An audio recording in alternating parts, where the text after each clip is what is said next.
Эрдэнэтийн дулааны цахилгаан станцад нүүрс нийлүүлэлтийн хэмжээ багасч 5 хоногийн нөөцтэй байгааг албаны их сурвалж мэдээллээ.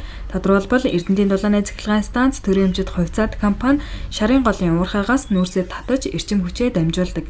Гэвч нүүрс татан авсан ч төлбөр мөнгөө гүйцэд хийгээгүй улмаас сарын өмнө 2.2 тэрбум төгрөгийн үр үсэд байсан бол тус асуудлыг эрчим хүчний зохицуулахаар шийдэж өнөөдрийн байдлаар 1 тэрбум төгрөгийн үр үлджээ.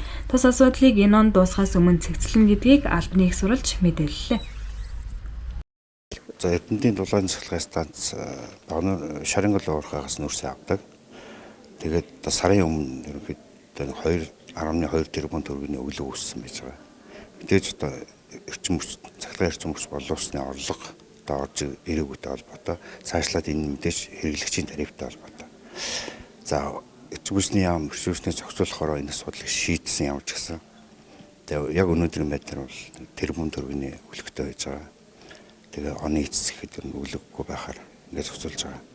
За үүнтэй холбоотой л ерөөсөө манай дээр нийлүүлэх нөөцний хэмжээ багасаад 5 хоногийн нөөцтэй байгаа. Эрчим хүчний тухай хуулиар бол бид нэр 14 хоногийн нөөцтэй байх хэрэгтэй байдаг. Одоо нөөцний төлбөр хийгдсэн учраас багаар нөөц маань нэмэгдэж байгаа. Эрчим хүчний тухай хуулиараа тухайн станц нүүрсний 14 хоногийн нөөцтэй байх ёстой байдаг. Гэвч өнөөдрийн байдлаар Эрдэнэтийн дулааны цахилгаан станц төрийн хэмжээд хувьцаат компанид 5 хоногийн нөөц байгаа юм. Албаны их сурвалжийн хэлж байгаачлан тус уурхайд төлбөр мөнгөө төлөөд эхэлсэн тул нүүрсний нөөцийн хэмжээ нэмэгдэнэ гэдгийг хэлж байна.